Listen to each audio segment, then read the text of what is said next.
Hello, welcome to another episode of the Ick and Billy's Weekly Forecast Show. Our weekly forecast is published every Sunday, 4 p.m. UK time to help you navigate the sea of market volatility. Please subscribe and click the like button before we dive into the charts.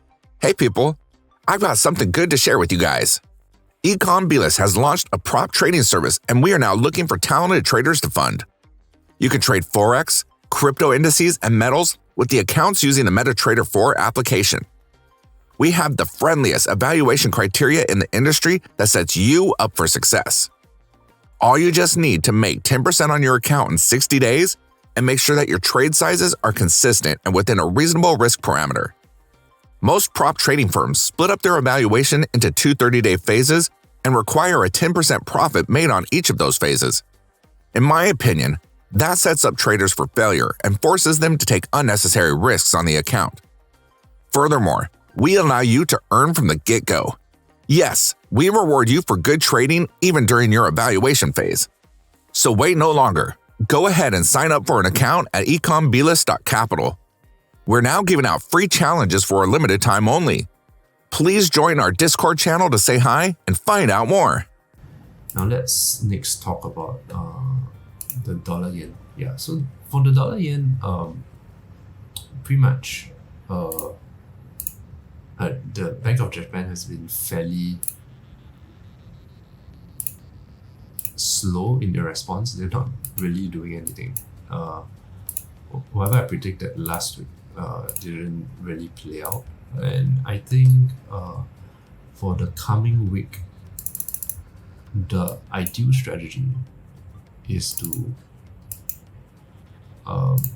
ride the trend to the upside. So this is definitely a wave 5. I think it is only a matter of time the Bank of Japan will announce their rate hike, and when that happens, the dollar yen will dump and it will dump hard.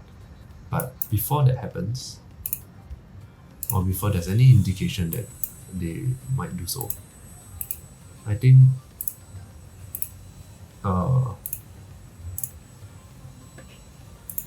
the optimal strategy is to play to the upside. So I'll definitely buy dips here, right? There may be a bigger dip coming in the short term. You never know. The next rate hike is in May, so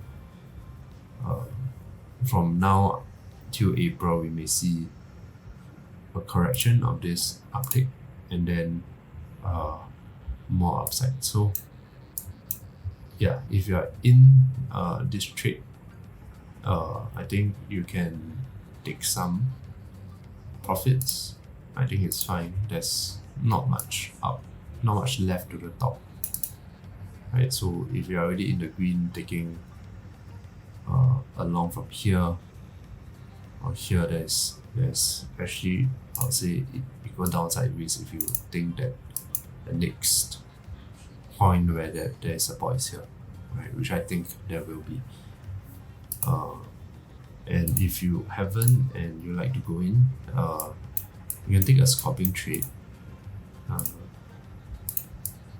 but just make sure to keep your stop loss super tight. Right, so if you put your stop loss here, look at it. There is a 1 to 2, right? It's not that move, but I would prefer, since it's so much closer to the top, there's a lot of downside risk. I would prefer a reaction, a green candle bar off this MA, and then use that as a stop loss to right to get a scalping trade, and then my risk now is extremely small with disproportionate upside. Yeah, so even if I'm wrong a lot of the times, it's fine, right? I still make money. That's the whole point of trading, right? We've come to the end of the video. If you think our content is useful to you, please like, share, and subscribe. Our Discord channel is up and running, and it's the best place to stay current with our latest updates. See you there, or until next week.